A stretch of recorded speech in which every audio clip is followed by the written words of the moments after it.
it's Margaret Ashton here on Building Dollhouses from Scratch. I'm just going to go ahead and start the process for adding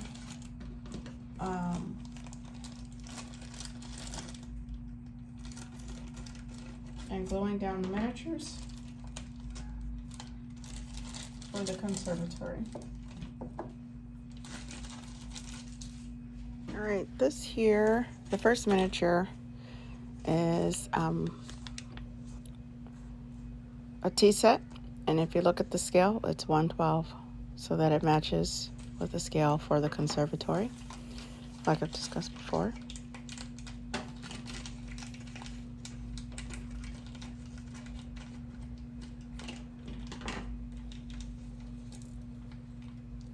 The Mayberry I've been able to get from Hobby Lobby. So there's the little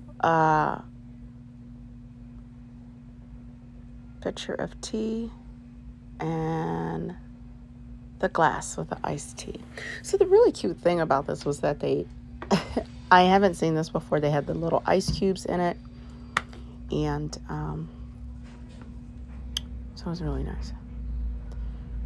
It gave more of a realistic look.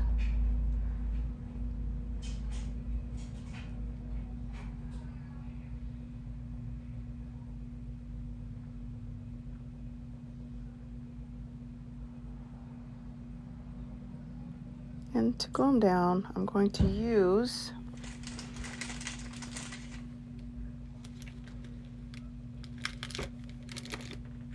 the Crafter's Pick, the Ultimate.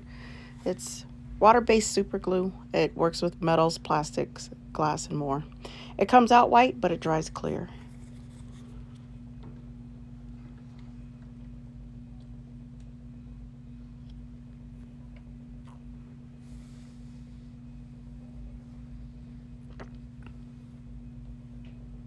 Deciding where to position it on the table was important for me because I only had the 2 chairs.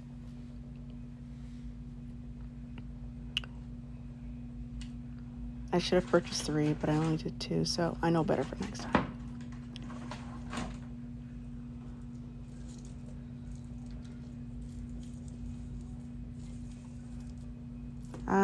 My favorite, my index cards. Basically a placemat for different types of glues because I use more than one, and so it helps having the index card. I can space them out and have different spots for whatever glue I'm using. Also, I've showed the little trick of tearing it up into pieces and using it to help get into tight spots when you're trying to apply the glue, or just using it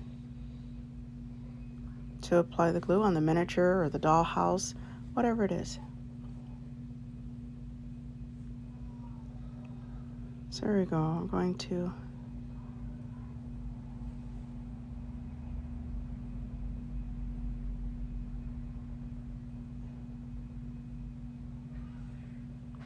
try to get this on here.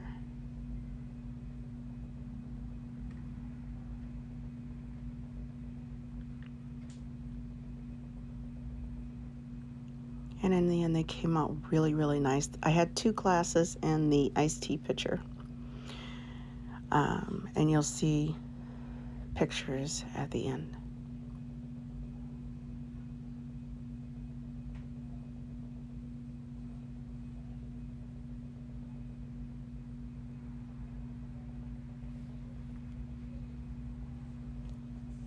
Now, any noises that's been you may hear in the background, I apologize.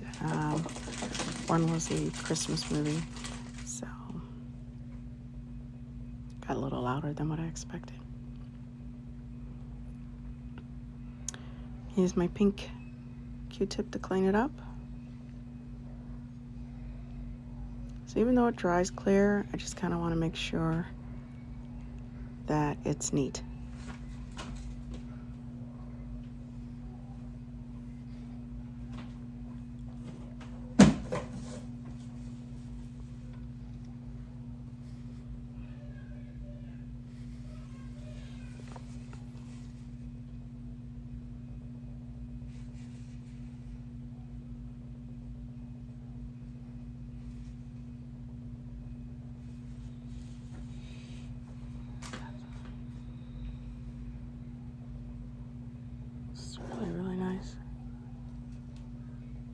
All right, so here go the puppies. There was 3 of them all together, so it's like mama and her babies.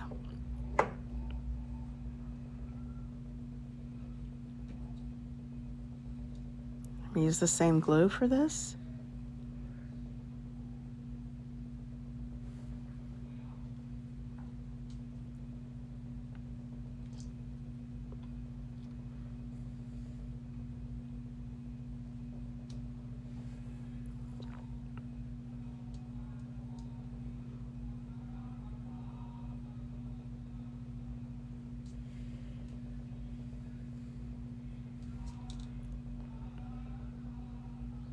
And for something, for this type of miniature, I made sure I did the entire bottom, all around the middle, right around the edges. I wanted to make sure that this stuff, it is heavier than some of the other miniatures, for example, the tea set.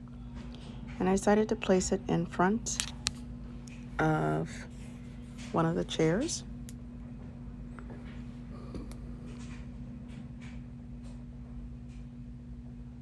And it came out really nice as well.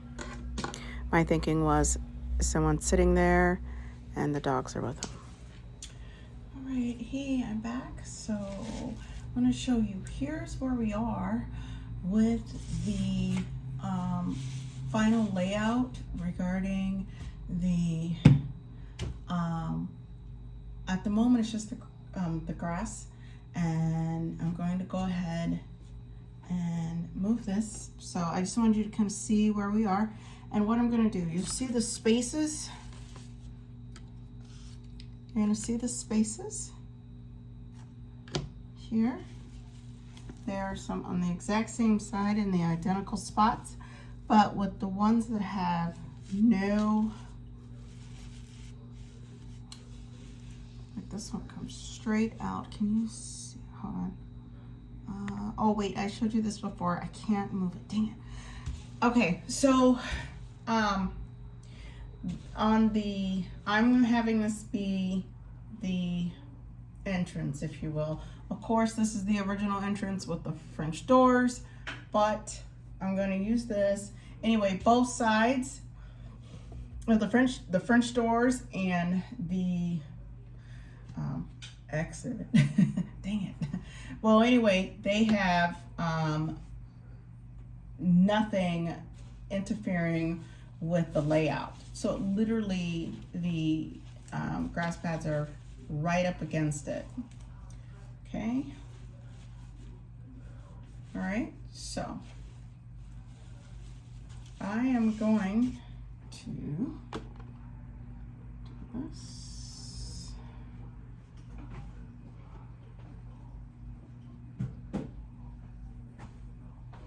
And we're gonna get right to it.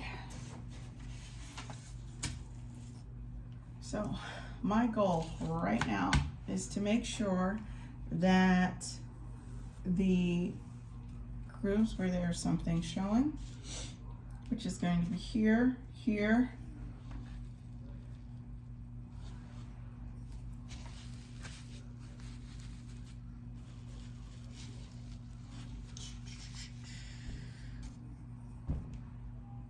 all right, at the moment, let me start here.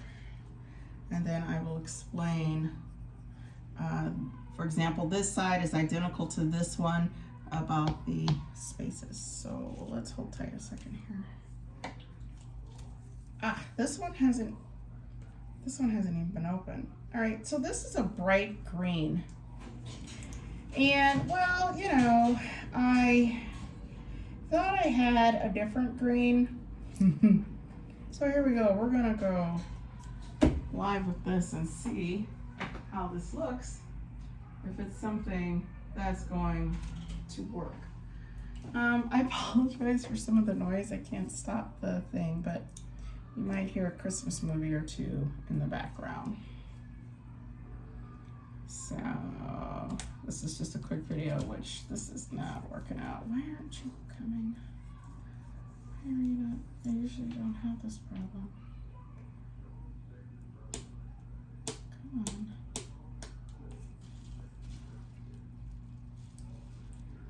Oh,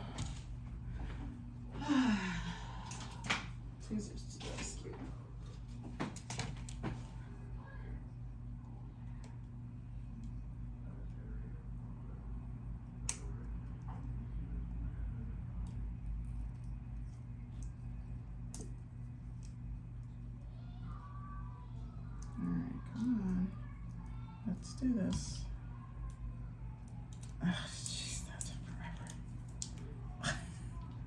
All right, let's give this a go.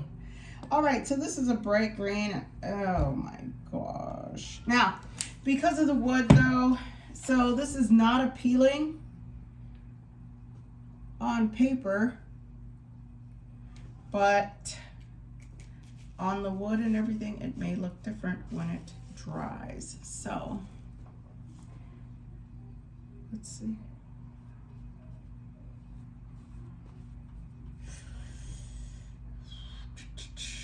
We're pushing it. I don't know. I'm trying to get this conservatory done here before the holidays, so this is a mess. So I'm going with what I have. Wow, that is definitely edgy. I would have preferred a more, let me see, this is bright green. I would have loved a more forest green.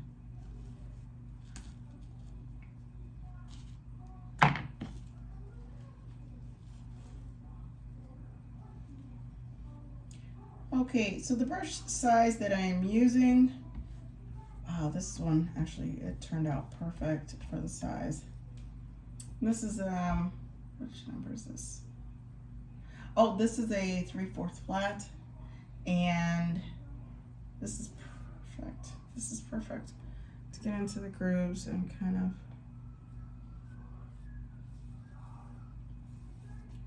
I may be able to blush some of it with the, along the edges of the grass. We will see.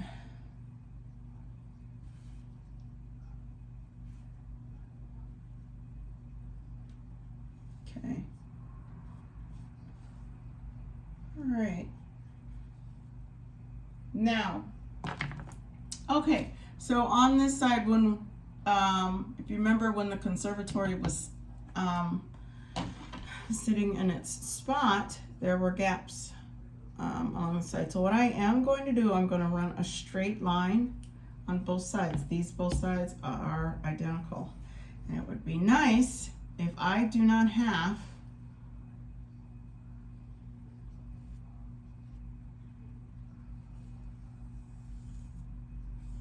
to work with the entire board for the green. It's more of just kind of blending in. Now, I found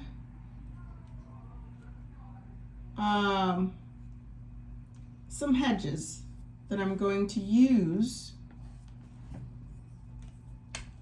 for the sides and some mulch. So it will, if this is like a blinding green that is not going to blend like I would like it, because I still have to wait to see how it dries, but I can't say that it's gonna get any better looking when it dries. I don't know. Anyway, the hedges that I have coming,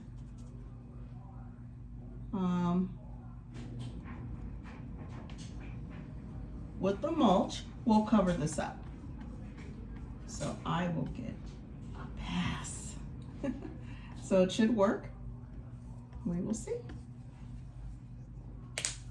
All right, so that's all I have to do for that. Was just these two, because this was showing these ends covered. Okay, everything else is fitting very nicely. All right, I need a cup for my brush, but that's what we're going to go with here. Give me a second. And actually, I'm gonna slide a quick little tip in to you. If you have, instead of having to buy, I mean, this is actually, I have one more pair, but these are my favorite. When you use them so much, or literally, for example, as often as I do, you'll see, for example, you see this here? So it starts to,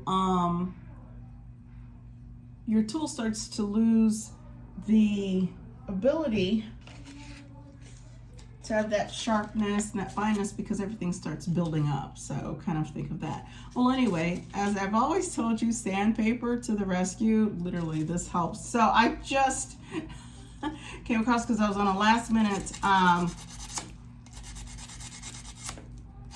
bid with the conservatory trying to get it together, and I was in the middle of installing the window. Well, I needed this to help guide me with placing the window. Now, watch this. See that? Now watch. So I was so grateful, because then this saves time in a pinch where you can just kind of sandpaper it off. You don't have to worry about being short a tool. And there she goes. Ta-da! So, and maybe you've already discovered it, so that's awesome. But for me, this was a great thing for me to see, because, and it's just so smooth. It's not built up with all of the materials that I use it for. Okay, so anyway, let me go ahead and take a step back for a second, and I will be back to join you in a second.